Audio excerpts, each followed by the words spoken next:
The Great Treasury of Australian Folklore by A.K. MacDougall. Also, apologies for the birds and all the sound. I'm at the park, but I thought it would be very fitting. Okay, Chapter 1. Aboriginal Myths and Legends.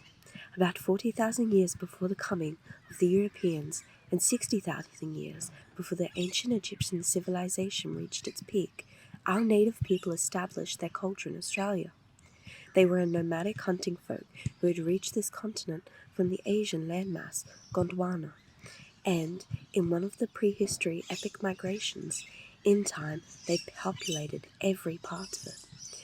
When they came, the land was rich in vegetation and wildlife, but over the millennia the climate changed, turning grassland into desert. When the oceans rose, Australia became an island, and its inhabitants were removed here.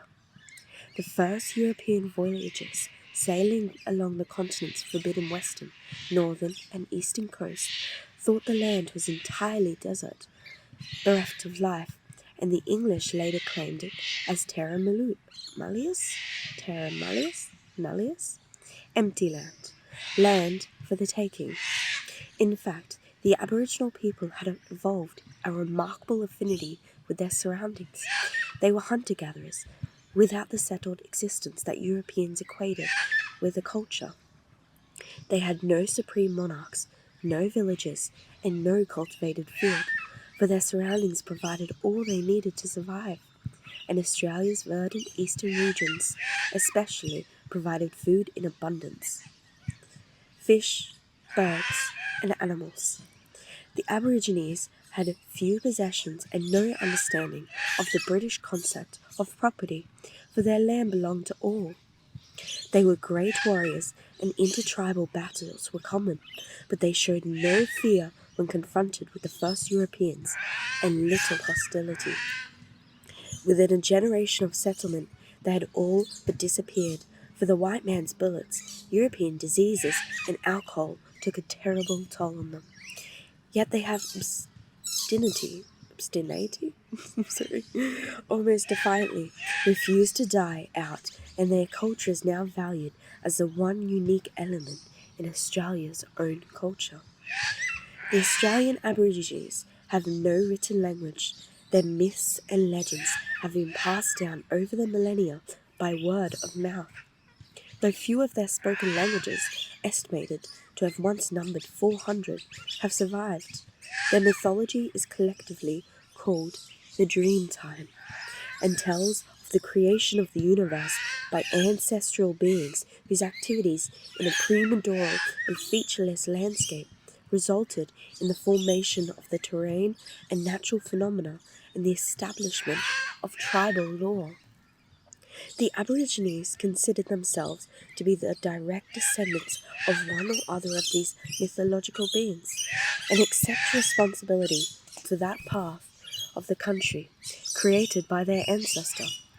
This is called an individual's dreaming, or totem, and lays on him or her a close personal link with everything in the environment.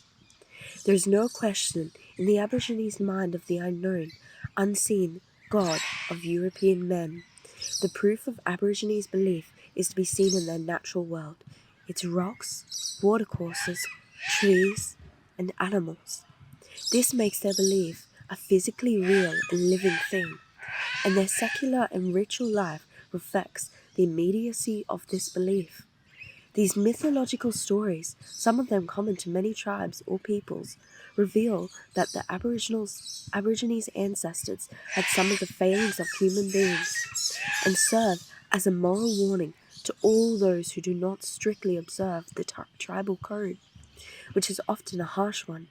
Many of the stories are familiar to European Australians and have been for more than a century. The making of fire. In the Dreamtime, Ma was the only one to have fire, and he refused to share it with the other Aborigines. They were very angry about this and decided to send Takana, the robin, to discover how it was made. One day, as Ma prepared to cook his meat, Takana watched from behind a bush and saw Ma take the fire from beneath his headdress of feathers to light the grass and sticks. Without being seen, the Kana pushed a twig into the fire, and when it was alight, flew away over the country with it. As he flew, sparks fell from the twig and set fire to the land beneath. When Ma saw his fire had been stolen, he flew into a rage, and in the ensuing battle turned into a cockatoo with red feathers on top of his head. The robin carries to this day his red breast as a reminder of his bravery in bringing fire to the Aborigines. Gosh, the crew is loud. The Sun Woman. Each morning, as dawn breaks, oh, this is gonna be a hard one. Warriapranli, the Sun Woman, lights her torch of bark to carry across the sky and provide light for all day. The red of the sky in the morning is the red ochre with which she decorates her body. At the end of the day, when she has reached the western horizon, she again decorates her body with red ochre before extinguishing the flames of her torch of bark and making her underground journey to the eastern horizon once again. The night journey across the sky is made by the moon man, Japada, who carries the smouldering end of the bark to give a silvery light to the night sky. How the sun was made. For a long time there was no sun, only a moon and stars. That was before there were men on the earth, only birds and beasts, all of which were many sizes larger than they are now. One day, Danwan, the emu, and Brauga, the native companion, were on a large plain near the Murrumbidgee. They were quarrelling and fighting. In her rage, Brauga refused to be the nest of Danwan, seized from it one of its huge eggs, and threw it all with her force up into the sky. It broke on a heap of firewood there, which burst into flame as the yellow yolk spilt all over it. The flame lit up the world below, to the astonishment of everything on it. They had been accustomed to the semi-darkness and were dazzled by such brightness. A good spirit who lived in the sky saw how bright and beautiful the earth looked when lit up by this blaze. He thought it would be a good thing to make fire every day, from which that time he has done. All that first night, he and his attendant spirits collected wood and heaped it up. When the heap was nearly big enough, they sent out the morning star to warn those on earth that the fire would soon be lit. They, however, found this warning was not sufficient, for those who slept saw it not. Then they thought they must have some noise made at the break of dawn to herald the coming of the sun and awaken the sleepers. But for a long time they could not decide upon who they should give this office. Then, one evening, they heard the laughter of Google Gaga, the laughing jackass, ringing through the air. "That is the noise we want," they said.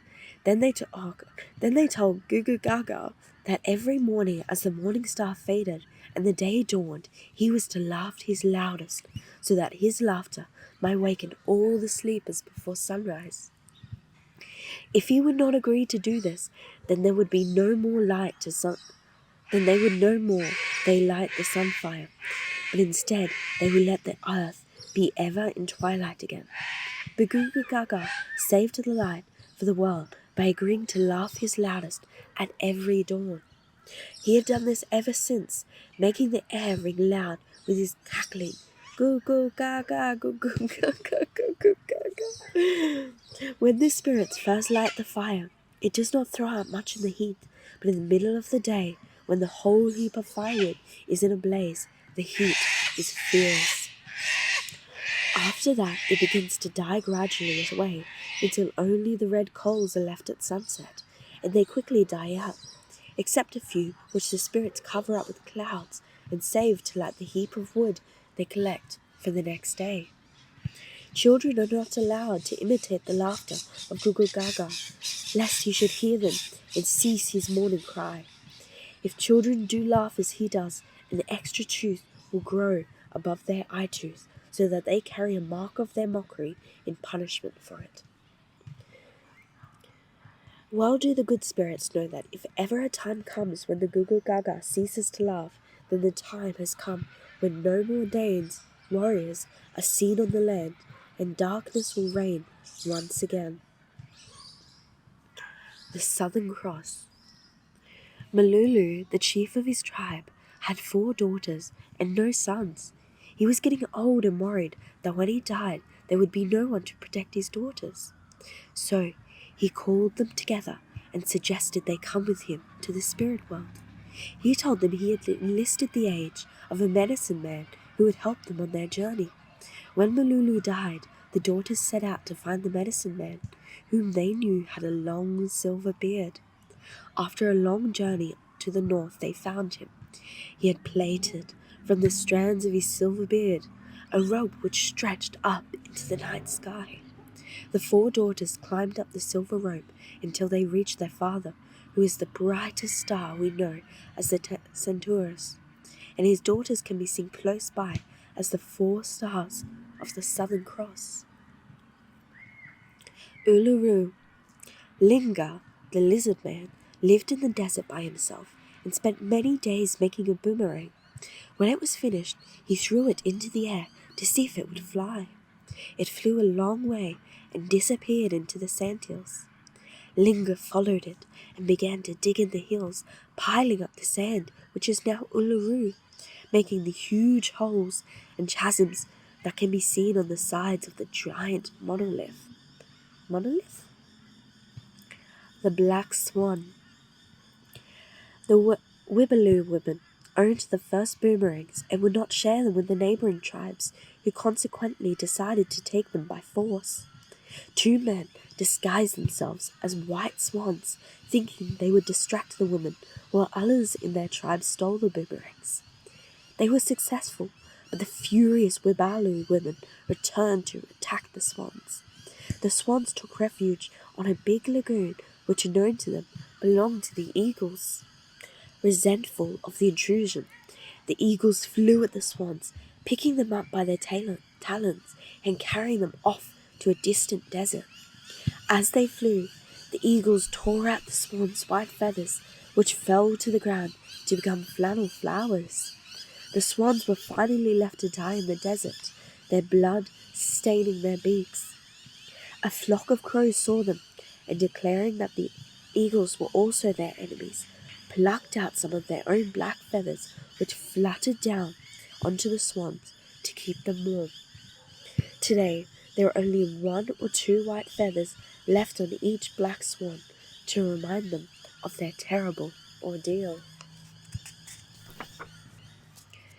The Echidna's Spines. There was an old man called Echidna who lived alone, had nothing to do with others of his tribe, and who, mysteriously, never left his hut to hunt. One day it was discovered that he killed and ate the flesh of young men who he had lured into his hut.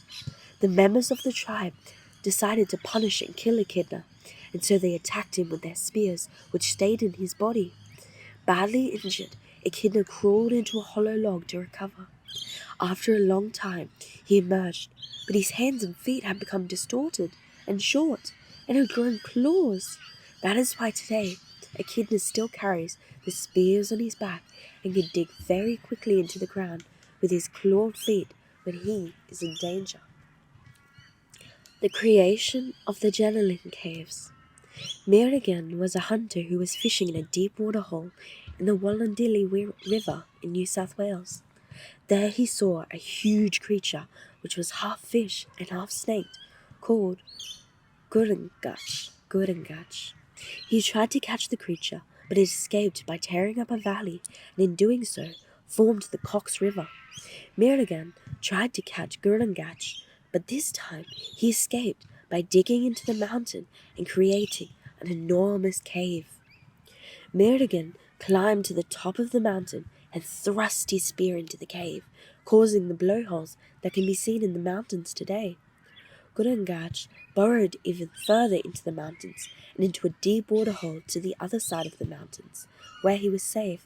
The Jenilin and Wombian caves and the deep water holes in the Wallandilly and Cox rivers are the result of the battles fought between Gurnagach and Miragan. Gayadari, the platypus. Gayadari, the platypus. A young duck used to swim away by herself in the creek. Her tribe told her that Maloka, the water devil, would catch her some day if she was so venturesome. But she did not heed them. One day, after having swum down the creek some distance, she landed on a bank where she saw some young green grass. She was feeding about when suddenly, from a hidden place, out rushed Bagoon, an immense water rat, and seized her. She struggled and struggled, but all in vain. "I live alone," he said. "I want a wife." "Let me go," said the duck. "I am not for you. My tribe has a mate for me. You stay quietly with me, and I will not hurt you. I am lonely here. If you struggle more or try to escape, I will knock you on the head or spear you with this little spear I always carry. But my tribe will come and fight you, and perhaps kill me." "Not they. They will think Maloka has got you. But even if they do come, let them. I am ready." And again he showed her his spear. The duck stayed. She was frightened to go while the rat watched her. She pretended she liked her new life and meant to stay always, yet all the time she was thinking how she could escape. She knew her tribe was looking for her, for she heard them, but Bagoon kept her imprisoned in this hole in the side of a creek all day. He only let her out for a swim at night, when he knew her tribe would not come for fear of Maloka. She hid her feelings so well at last Bagoon thought she really was content, and gradually he gave up watching her, and instead took his long day's sleep of old. Then came her chance. One day, when Bagoon was sound asleep, she slunk out of the burrow, slid into the creek, and swam away as quickly as she could towards her old camp. Suddenly, she heard a sound behind her. She thought it must be Bagoon, or perhaps the dreaded Maloka. So, stiffened as her wings were, she raised herself on them and flew the rest of the way. She alighted at length, very tired, amongst her tribe. They all gabbled around her at once, hardly giving her time to answer them. When they heard where she had been, the old mother ducks warned all the younger ones only to swim upstream in future. The Bagoon would surely have vowed vengeance against them all now, and they must not risk meeting him. How that little duck enjoyed her liberty and being with her tribe again. How she splashed as she pleased in the creek in the daytime, and flew about at night as she wished. She felt as if she never wanted to sleep again. It was not long before the laying season came. The ducks all chose their nesting places, some in hollow trees and some in mirror bushes. When the nests were all nicely lined with down feathers, the ducks laid their eggs. Then they sat patiently on them until at last the little fluffy, downy ducks came out. Then, in a little time, the ducks in the trees took the ducklings on their backs and in their bills and flew them into the water with them, one at a time. Those in the mirror bushes waddled out with their young ones after them. In due course, the duck who had been imprisoned by Bagoon hatched out her young too. Her friends came swimming around the mirror bushes she was in and said, "Come along, bring out your young ones too. Teach them to love the water as we do." Out she came, with only 2 children after her. And what were they? Her friends set up a great quacking gabble, streaking. "What are those?" "My children," she said proudly. She would not show that she too was puzzled as to why her children were quite different from those of her tribe. Instead of down feathers, they had soft fur. Instead of 2 feet, they had 4. Their bills were those of ducks. Their feet were webbed, and their hind feet were just showing past the points of the spear, like Bagoon, who always carried his in readiness for his enemies. "Take them away," cried her friends, flapping their wings and making a great splash. "Take them away. They are more like Bagoon than us. Look at their hind feet. The top of his spear is sticking out from them already. Take them away, or we shall kill them before they grow big and kill us." They do not belong to our tribe. Take them away. They have no right here." They made such a row that the poor little mother duck went off with her two little despised babies, of whom she had been so proud despite their peculiarities. She did not know where to go. If she went down the creek, Bagoon might catch her again and make her live in the burrow, or kill her children because they had web feet, a duck's bill, and had been hatched out of eggs. He would say that they did not belong to his tribe. No one would own them. There would never be anyone but herself to care for them. The sooner she took them right away, the better. So thinking, she went away upstream until she reached the mountains. There she could hide all who knew her and bring up her children. On, and on she went, until the creek grew narrow and scrubby on its banks. It was so changed from the broad streams which placidly flowed between the large unbroken plains near her home that she scarcely knew it.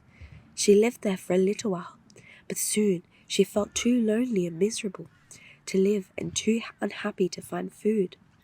Even her children grew to realize how different they were from her, and so kept away by themselves. Thus pining, she soon died away on the mountains, far from her old Nuremberg, or hereditary hunting ground. The children lived on and throve, laid eggs, and hatched out more children just like themselves, until at last, pair by pair, they so increased that all the mountain creeks had some of them. And there they still live, the Gayaderi, or platypus, quite a tribe apart. For when did ever a rat lay eggs, or a duck have 4 feet? Okay, I'm going to wrap it up there. Thank you. Ciao.